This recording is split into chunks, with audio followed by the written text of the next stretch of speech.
नमस्कार दोस्तों, स्वागत है आपका haunted by Rocky horror podcast में, जहां हर कहानी एक सच्चाई की तरह महसूस होती है और हर सच्चाई एक डरावनी कहानी बन जाती है।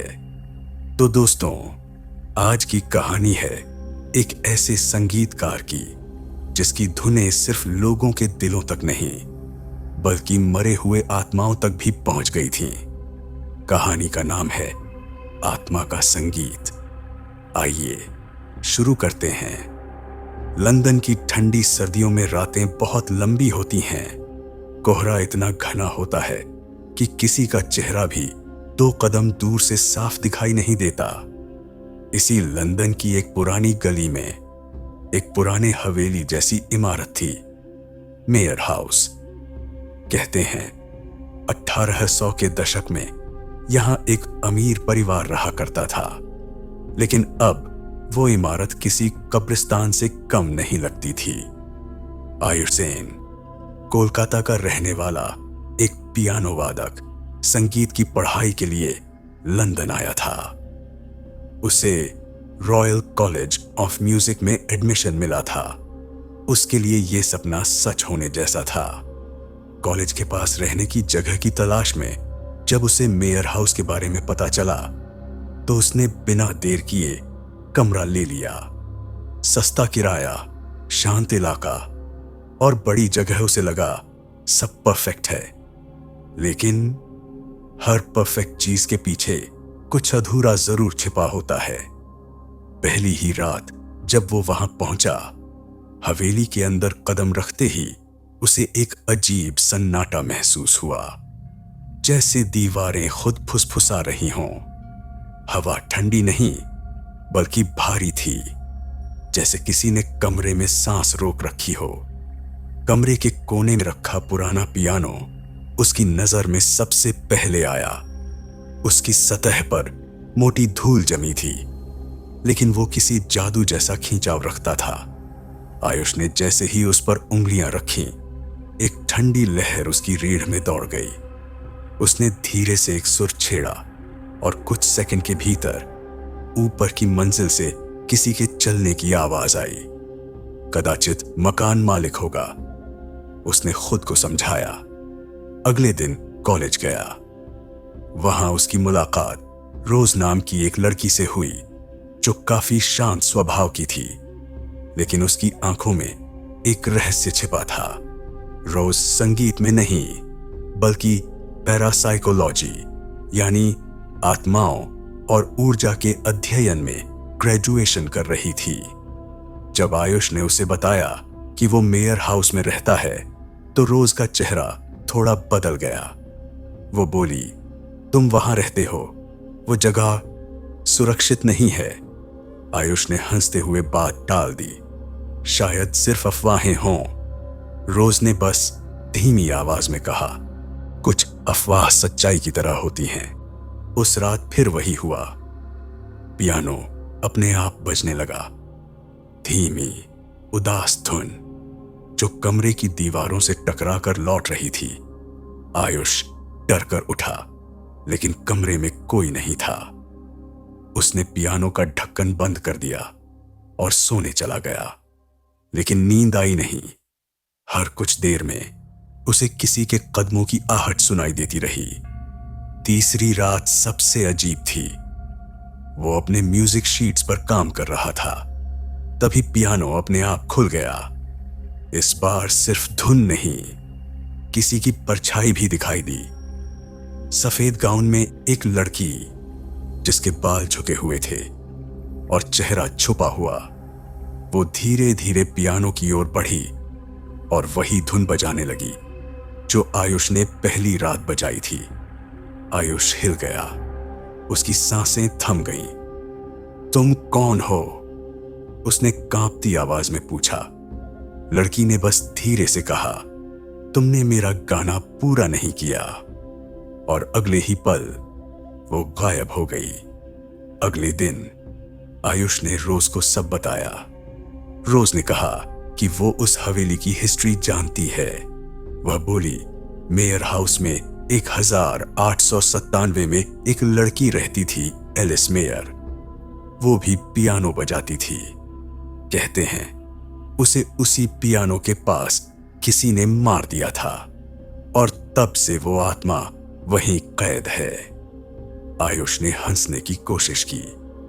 भूत प्रेत जैसी कोई चीज नहीं होती रोज। रोज ने गंभीर होकर कहा, फिर आज रात तुम उस पियानो को मत छूना। अगर छुआ तो वो तुम्हें नहीं छोड़ेगी। लेकिन संगीतकार होने के नाते जिज्ञासा उसके अंदर थी। रात को वह फिर पियानो के पास गया। उसने वही धुन बजाने की कोशिश की जिसे वो आत्मा बार बार दोहरा रही थी। जैसे जैसे उसने नोट्स दबाए, कमरे का तापमान गिरता गया, लाइट झिलमिलाने लगी और अचानक वो फिर सामने थी, एलिस। इस बार उसका चेहरा साफ दिखा, खूबसूरत लेकिन दर्द से भरा हुआ। उसकी आंखों से खून जैसा कुछ बह रहा था। वो बोली, तुम ही वो हो जो मेरा अधूरा गाना पूरा करोगे। आयुष डर गया, लेकिन उसके हाथ खुद ब खुद पियानो पर चलने लगे। वो धुन जो उसने पहले कभी नहीं सुनी थी उसके उंगलियों से खुद बजने लगी। और जैसे ही आखिरी नोट दबाया गया, हवेली की सभी खिड़कियां एक साथ खुल गईं। हवा का तेज झोंका आया और पियानो के नीचे से एक पुराना म्यूजिक शीट निकलकर उड़ता हुआ आयुष की गोद में आ गिरा। शीट पर खून के धब्बे थे और उस पर लिखा था, to the one who completes my melody I'll take your soul। Ayush ने शीट को फेंक दिया, लेकिन अब बहुत देर हो चुकी थी। उस रात जब वो सोने गया तो उसे लगा कोई उसके कान में फुसफुसा रहा है, अब तुम्हारी बारी है आयुष। और अगले ही पल पियानो अपने आप बजने लगा, धीरे धीरे वही धुन जिसे अब कोई रोक नहीं सकता था। क्या सच में आयुष पर एलिस की आत्मा का साया हो गया था, या ये सब उसके मन का भ्रम था? क्या रोज सच में उसकी मदद कर पाएगी? आगे जानेंगे। उससे पहले अभी तक अपने चैनल को सब्सक्राइब नहीं किया है तो कर लो। लंदन की सर्द हवाएं उस रात कुछ ज्यादा ही तेज थीं। बाहर सड़कें सूनी थीं और मेयर हाउस के अंदर आयुष की हालत बदतर। वो पूरे दिन कॉलेज में रहा, लेकिन उसके दिमाग में सिर्फ एक ही बात गूंजती रही, to the one who completes my melody I'll take your soul। रात को जब वो घर लौटा, हवेली पहले जैसी नहीं लग रही थी। अब वो सिर्फ एक इमारत नहीं, बल्कि किसी जिंदा चीज की तरह लग रही थी। जैसे दीवारें सांस ले रही हों, जैसे लकड़ी की सीढ़ियां किसी अदृश्य साये के वजन से चरमरा रही हों। वो सीधा अपने कमरे में गया और पियानो को एक कपड़े से ढक दिया। अब बहुत हो गया, मैं इसे नहीं छूने वाला, उसने खुद से कहा। लेकिन जब उसने खिड़की बंद करने की कोशिश की तो बाहर से एक धुन सुनाई दी, पियानो की वही धुन, धीमी लेकिन साफ। और आवाज हवेली के बाहर से नहीं, बल्कि उसके ही कमरे के अंदर से आ रही थी। कांपते हुए उसने पीछे मुड़कर देखा। पियानो अब भी ढका हुआ था, लेकिन उसकी चाबियां अपने आप हिल रही थीं। एक एक नोट खुद दब रहा था। रोज, वो बुदबुदाया और भागता हुआ उसके पास पहुंचा। रोज के कमरे में पहुंचकर उसने सब बताया। रोज ने उसकी बात ध्यान से सुनी, फिर बोली, आयुष, वो आत्मा अब तुम्हारे संपर्क में आ चुकी है। वो तुमसे जुड़ गई है, जैसे तुम्हारी परछाई। जब तक तुम ये नहीं समझोगे कि वो तुमसे क्या चाहती है, तब तक वो तुम्हें चैन से नहीं छोड़ेगी। आयुष ने पूछा, क्या वो मुझे मारना चाहती है? रोज ने धीमी आवाज में कहा, शायद नहीं, वो कुछ पूरा करवाना चाहती है। कोई अधूरा वादा, कोई अधूरी धुन। उसने अपने बैग से एक छोटा सा क्रिस्टल पेंडुलम निकाला और पियानो के ऊपर रखा। पेंडुलम धीरे धीरे हिलने लगा। रोज ने आंखें बंद की और कहा, अगर यहां कोई आत्मा है तो अपने होने का संकेत दो। कमरे का तापमान अचानक गिर गया। सांस से भाप निकलने लगी और पेंडुलम एकदम गोल घूमने लगा। रोज ने कहा, वो यहां है। अचानक हवा के झोंके से पियानो का कपड़ा उड़ गया। रोज और आयुष दोनों की नजरें उस पर टिक गईं। पियानो की ऊपरी सतह पर अब खून से कुछ लिखा हुआ था, play my song again. Ayush डर से पीछे हट गया। नहीं, अब नहीं, मैं नहीं बजाऊंगा ये धुन। लेकिन रोज ने कहा, अगर तुम नहीं बजाओगे तो वो तुम्हें चैन से नहीं छोड़ेगी। आयुष ने कांपते हाथों से पियानो की ओर कदम बढ़ाए। उसने बैठकर धीरे धीरे वही धुन बजानी शुरू की। हर नोट के साथ दीवारें कांपने लगीं और हवा भारी होती गई। फर्श के नीचे से जैसे किसी के चलने की आवाजें आने लगीं। जब उसने तीसरा नोट दबाया तो अचानक रोज की आंखें बंद हो गईं। वो जैसे किसी और आवाज को सुन रही थी। फिर उसने कांपती आवाज में कहा, वो कह रही है उसने किसी से प्यार किया था लेकिन उसे धोखा मिला। वो मरी नहीं थी, उसे जिंदा जला दिया गया था। आयुष का दिल जोर जोर से धड़कने लगा। किसने? उसने पूछा। रोज ने धीमे से कहा, उसका नाम था एडवर्ड। उस दौर में उसका म्यूजिक टीचर एलिस एडवर्ड की शिष्या थी। वो दोनों साथ में पियानो बजाते थे। लेकिन जब एडवर्ड ने देखा कि एलिस उसकी धुनों से ज्यादा लोकप्रिय हो रही है तो वो ईर्ष्या से भर गया।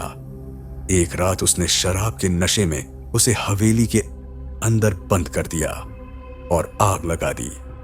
एलिस ने मरने से पहले पियानो पर आखिरी सुर बजाया था, लेकिन वो धुन अधूरी रह गई और अब वो उसी धुन को पूरा करवाने वापस आई थी।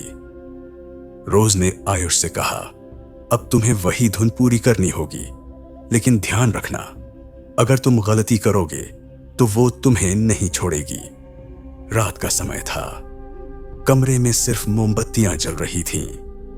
आयुष पियानो के सामने बैठा था और रोज उसके पीछे खड़ी थी, हाथ में क्रिस्टल पेंडुलम लिए हुए।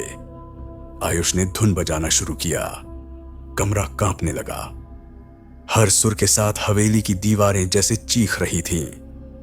छायाएं दीवारों पर इकट्ठी होकर किसी आकृति में बदलने लगीं। धीरे धीरे वो आकृति एक महिला के रूप में बदल गई। एलिस, उसका चेहरा इस बार साफ दिखा, लेकिन उसकी आंखों में आग थी। वो धीरे धीरे पियानो के पास आई और बोली, तुमने मेरी धुन छेड़ी, अब पूरा करो।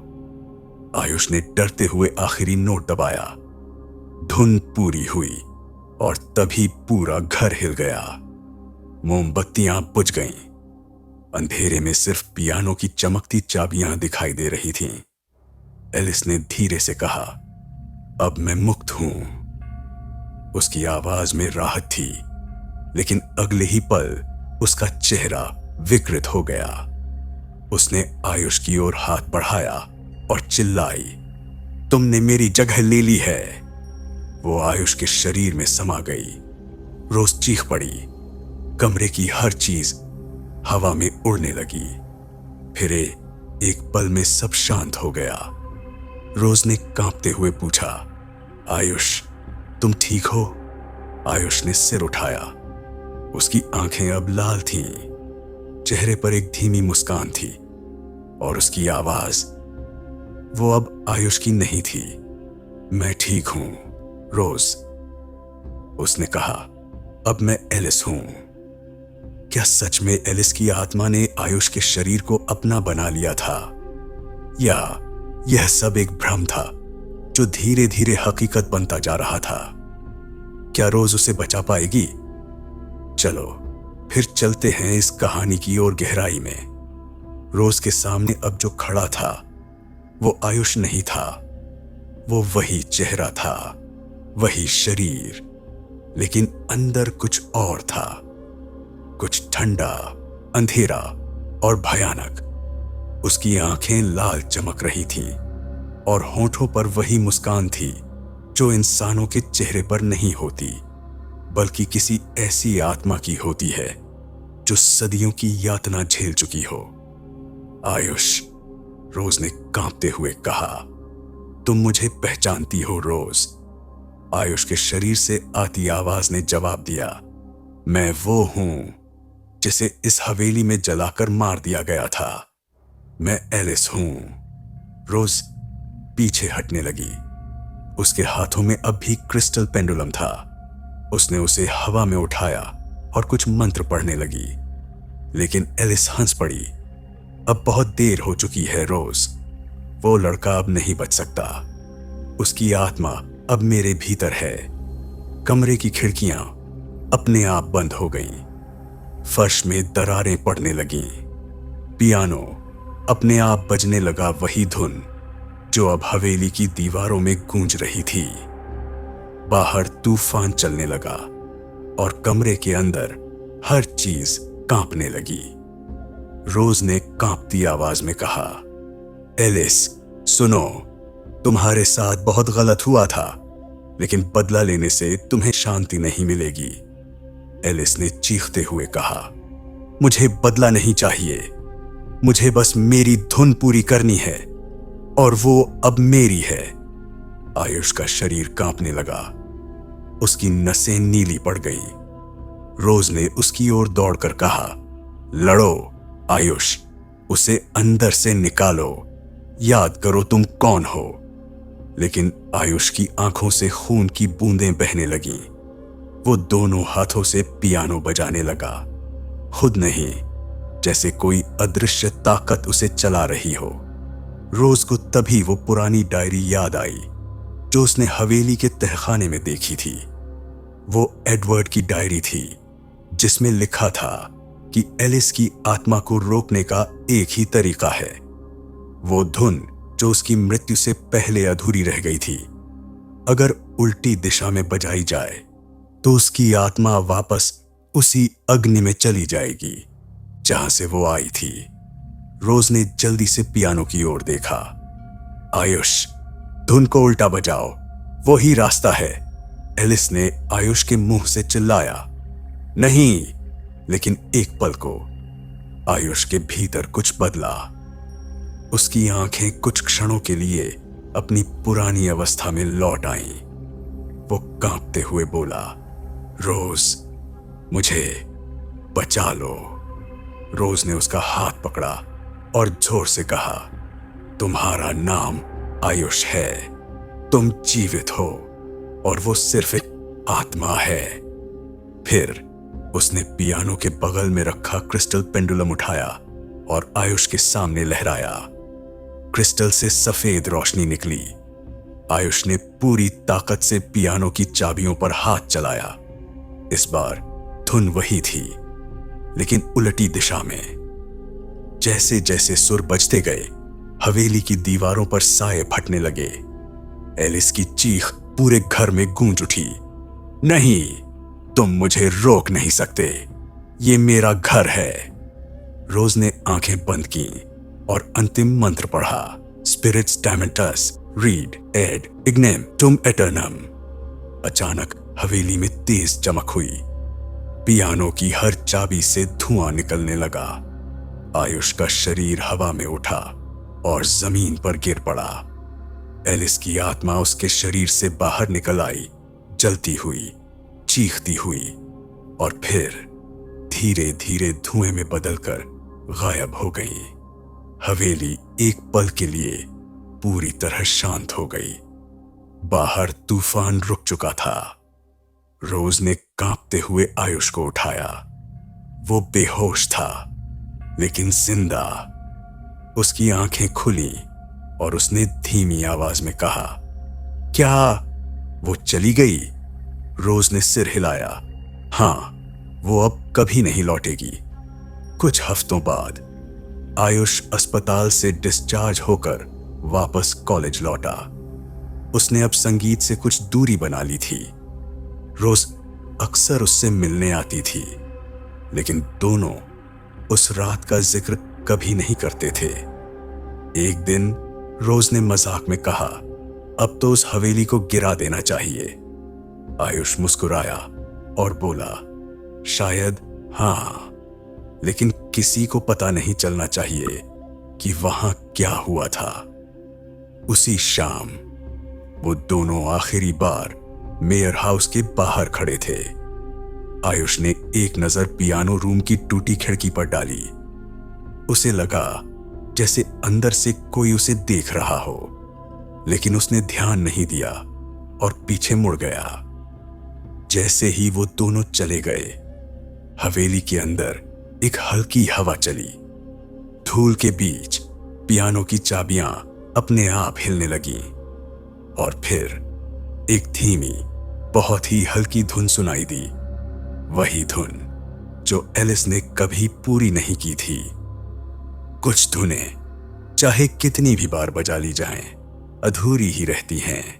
और दोस्तों, अगर आपको लगा कि मेयर हाउस की कहानी यहीं खत्म हो गई, तो शायद आप गलत हैं, क्योंकि कुछ धुनें रात के सन्नाटे में अब भी बज रही हैं। क्या वो फिर किसी को बुला रही हैं? तो दोस्तों, कहानी पसंद आई है तो वीडियो को लाइक करें और चैनल को सब्सक्राइब करें haunted by Rocky horror podcast को, क्योंकि अगली कहानी आपकी नींद छीन लेगी।